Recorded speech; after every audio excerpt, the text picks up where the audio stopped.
안녕하십니까. 채권 추심에 관해서 여러분께 모든 것을 알려드리는 얼굴 없는 아재입니다. 자, 오늘 자연인과 법인에 대해서 말씀드릴 거고요. 자연인과 법인에 대해서 말씀드리기 전에 지난 시간에 이야기 드렸던 가압류에 대해서 말씀드리겠습니다. 잠깐 복습하겠습니다. 자, 가압류가 뭡니까? 임시적인 압류라고 그랬습니다. 왜 임시적인 압류를 해야 될까요? 자, 우리가 재판을 하고 있습니다. 소송 중인데요. 소송 중에 채무자의 재산을 처분할 수가 있습니다. 이런 재판 중에 발생할 수 있는 채무자의 일반 재산에 대한 처분을 못하게 하는 임시적인 압류가 가압류입니다. 가압류는 크게요. 부동산 가압류, 채권 가압류, 유체동산 가압류 있다 그랬습니다. 자, 가압류를 신청을 하면요. 판사는요. 가압류 결정을 내리기 전에요. 반드시 뭘 한다 그랬습니까? 담보제공 명령을 내립니다. 담보제공 명령을 내려서 채무자를 위해서 채권자한테 금 얼마를 공탁할 것을 명한다. 이런 식으로 담보제공 명령을 내리는데요. 자, 이 담보제공 명령에서 금 2천만 원을 공탁할 것을 명한다. 이까지만 나오면요. 2천만 원을 법원에 가면은 공탁계가 있습니다. 공탁계에 2천만 원을 현금으로 공탁하라는 그 이야기고요.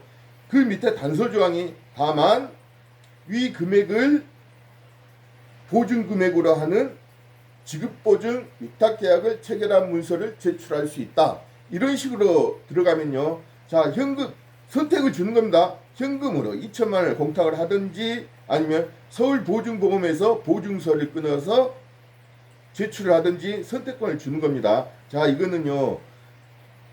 제가 지난 시간에도 말씀드렸지만은 판사 재량입니다. 현금 공탁으로만 할 건지 아니면은 보증서를 끊어서 제출하는 방법도 선택할 수 있게끔 할 건지 이것도 판사 재량이고요. 물론 공탁 금액을 얼마를 공탁하라고 정할 건지 이것도 다 판사 재량입니다. 자, 판사가 담보 제공 명령을 내려주면요. 7일 이내에 채권자는 이행을 해야 됩니다. 만약에 이행을 안 하면요. 판사는요. 그 가압류 신청을 기각시킵니다. 결정을 안 내려줍니다. 자, 여기까지가 가압류에 대한 설명이었고요. 자, 오늘은 자연인과 법인에 대해서 말씀드리겠습니다. 자연인 뭡니까? 쉽습니다. 사람을 자연인이라고 하는 겁니다. 여러분도 자연인, 저도 자연인입니다. 근데 법인은 뭡니까? 법인은 사람이 아닙니다. 법인은 일정한 목적을 달성하기 위해서 만들어 놓은 단체입니다. 단체. 그게 영리법인이 될 수도 있고요. 비영리법인이 될 수도 있고요. 뭐 국가 지방자치단체 이런 게 될 수도 있습니다. 자, 근데요. 사람은요. 태어나면요. 주민번호가 부여가 됩니다. 주민번호 생년월일 앞에 6자리 뒤에는 제 기준으로 말씀드리면 155 뭐 어쩌고저쩌고입니다. 자, 뒤에 일은요. 성별을 구분하는 겁니다. 남자는 1, 여자는 2로 나가는 겁니다. 그 뒤에 두 자리가 저 같은 경우 155인데요. 555는 자기가 출생한 그 지역을 알려주는 그런 겁니다. 숫자입니다. 자, 그런데 이거는 1999년 이전 출생한 사람들한테 해당이 되는 거고요. 2000년 이후에 출생하는 사람들은요. 앞에 생년월일 똑같습니다. 근데 뒤에 숫자가 3이나 4로 갑니다. 3은 남성, 4는 여성입니다. 다 외국인도 있습니다. 외국인은 5, 6으로 갑니다. 자, 이런 식으로 모든 거에는요. 그냥 이게 뭐 부여되는 게 아닙니다. 다 그 어떤 주민등록번호나 어떤 법인 등록번호나 사업자 등록번호나 다 어떤 규칙이 있습니다. 예를 들어서 여러분들 중에 사업을 실제 하시는 분도 있겠지만 내가 사업을 안 했다 하더라도 여러분 어디 마트를 가든지 어디 가서 뭐 카드로 뭐 결제하면은 카드 매출표 영수증 주죠. 거기에 제일 밑에 보면 사업자 번호 나옵니다. 대표자 이름도 나옵니다. 그 사업자 번호를 유심히 잘 보시면요. 10자리로 구성되어 있습니다. 앞에 3자리, 그 다음 2자리, 그 다음 5자리 나옵니다. 대부분 앞에 3자리는요. 관할 세무서 코드입니다. 뒤에 2자리는요. 그 두 자리가 의미하는 게 또 있습니다. 법인일 경우에, 영리법인일 경우에는요 81, 영리법인의 지사일 경우에는 거기가 85, 이런 식으로 다 체계가 있습니다. 면세사업자면 뭐 90, 뭐 이런 식으로요. 개인사업자는 1부터 79까지가 그 가운데에 들어가는 겁니다. 나머지는 1년 번호고 제일 끝번호는 검증번호입니다. 이런 식으로 저희는요 사업자 번호만 딱 봐도 돼요. 저 같은 경우에는요 이게 어떤 영리법인인지 본사인지 지사인지 뭐 면세사업자인지 바로 알 수 있습니다. 사업자 번호만 딱 알면요. 자, 이거는 뭐냐, 자기가 어떤 주민등록번호든지 사업자번호든지 법인등록번호든지 모든 이런 국가기관에서 부여하는 숫자에는요 나름의 규칙이 있는 겁니다. 그 규칙을 가지고 그 규칙을 알고 있으면요 이 사람이 어떤 사람인지를 알 수 있는 겁니다. 근데 자, 여기까지는 중요한 내용 없습니다. 다 잊어먹어도 됩니다. 근데 왜 우리가 법인하고 자연인과 구별을 해야 되는가? 그건 채권 출신과 관련해서 왜 이걸 알아야 되는가? 이게 정말 중요한 문제입니다. 자, 자연인은요 사람 그 자체입니다. 제가 사람이다 그랬죠. 그 자연인이 개인사업자를 해도 마찬가지입니다. 개인사업자는요 사람하고 똑같은 그겁니다. 자, 근데 자연인은 태어나서 은연간 죽은데요. 죽으면은 뭐 그 상속인한 때까지 이제 청구할 수 있는 길은 있지만요. 일반적으로 죽으면은 돈 못 받습니다. 자연인이 돈을 못 받아요. 쉽게 이야기해서 죽은 사람한테 어떻게 받습니까? 우리나라는요 채권 채무 관련해 가지고는요 채무자 당사자한테만 채권 출심을 알 수가 있습니다.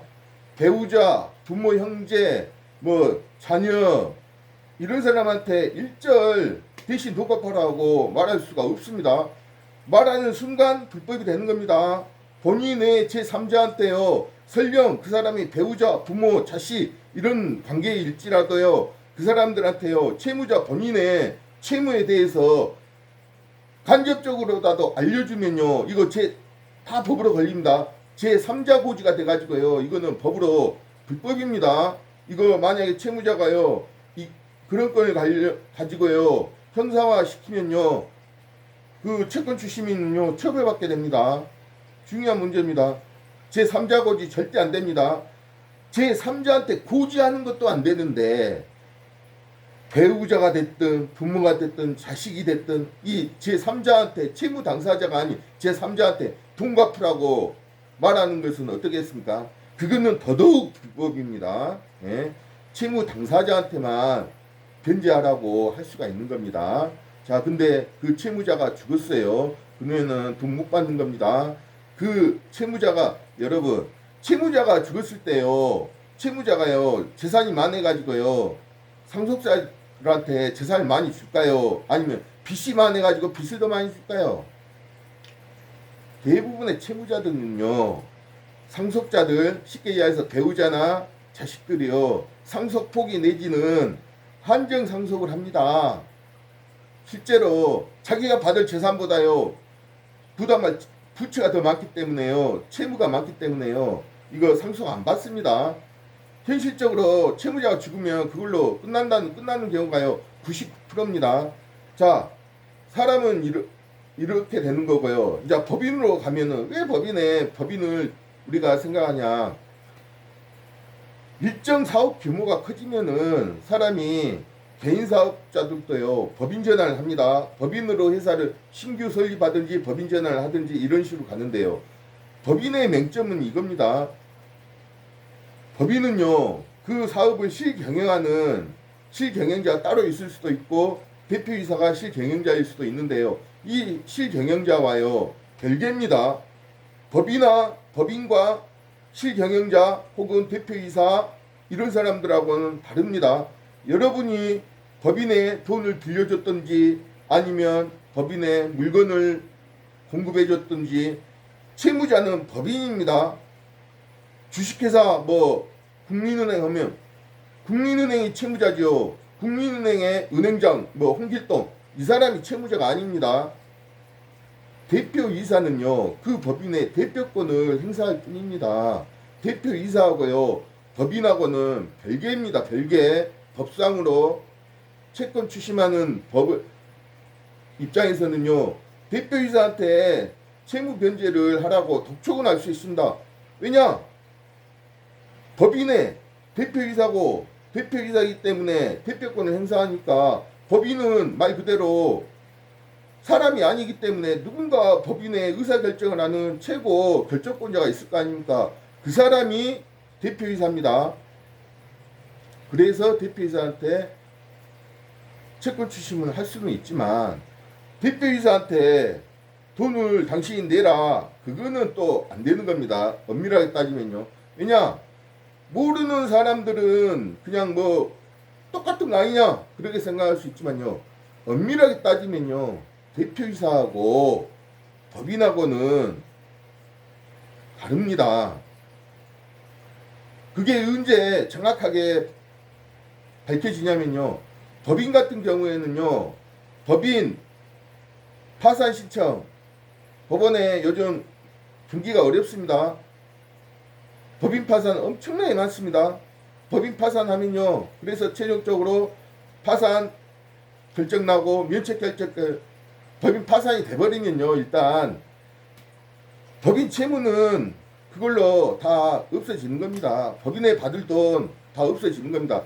법인 파산했는데 대표이사한테, 파산한 법인의 대표이사였던 사람한테 돈 갚으라? 그 말이 안 되는 소리입니다. 그러게 한 번, 두 번 하면은 대표이사가 막 처음에는 뭐 전화를 받을지 모르지만요, 자꾸 나한테 법인하고 나하고 뭘 상관이냐 이런 식으로 나오면요, 그 다음부터는 절대 전화하면 안 됩니다. 이제 이 사람이 불법 추심으로 신고합니다. 왜냐? 법인하고 대표이사는 별개다 그랬죠. 자, 이런 경우에 대표이사를 같이 법인하고 연대해서 채무자로 만들려면요, 법인이 파산하기 전에 미리 대표이사를 설득을 하든지 대표이사한테 어떤 뭔가 작업을 해서 연대보증서를 쓰게 만들어 놓는 겁니다. 이 연대보증서가 작성을 한 순간, 연대보증서 양식은요, 모든 우리나라는 사적 자치의 원칙입니다. 대원칙이 이겁니다. 개인과 뭐 법인간이든지 개인과 개인간이든지 어떤 서류 계약을 할 때는요, 어떤 국가에서 정해놓은 양식 자체가 없습니다. 사적 자치에서 당사자들끼리 정해가지고 문구 이런 거 다 자기네들끼리 정해서 작성하면 되는 겁니다. 거기에 다른 거 필요 없고요. 자, 대표이사가 연대보증 쓴다 그러면 연대보증서 제목 연대보증서 딱 쓰고요. 자, 본인은 연대보증입니다. 본인은 주식회사 누구누구가 누구누구한테 편지해야 할 뭐 외상값이면 외상값, 공사대금 공사대금, 뭐 차연금이면 차연금 얼마를 주식회사 누구와 연대해서 채권자 누구누구에게 편지하겠다. 편지 기일은 언제까지다. 딱 이겁니다. 이거 그리고 작성한 날짜 쓰고요. 연대보증서 쓴 사람, 그 사람 이름 쓰고 주소 쓰고 주민번호 쓰고 연락처 쓰고 이게 답니다. 연대보증서. 그렇지만요, 간단한 것 같지만요, 이 연대보증서를 써줌으로 해서요, 설사 법인이 폐업되고 파산되고 뭐 해산이 됐다 하더라도요, 이 연대보증서가 있기 때문에 그 법인에 대한 채무를요, 대표이사가 개인적으로 변제할 의무가 발생하는 겁니다. 그래서 법인에 대해서는요, 반드시 연대보증서를 실경영자가 됐든 대표이사가 됐든 그런 사람들한테 같이 받아놓는 게 채권자 입장에서는 유리합니다. 자, 법인 파산이나 법인 폐업하면요, 누구한테 연대보증서 없다는 전제하에서는 누구한테 돈 달라고 할 데가 없습니다. 그래서 법인과 관련된 채무자가 법인일 경우에는요, 개인 사업자나 개인에 비해서 훨씬 더 여러분들이 나중에 발생할 수 있는 이런 것까지 대비한다면요, 유비무한 정신으로 연대보증서 꼭 받아놓는 게 유리합니다. 자, 오늘은 이상으로 마치겠습니다. 감사합니다.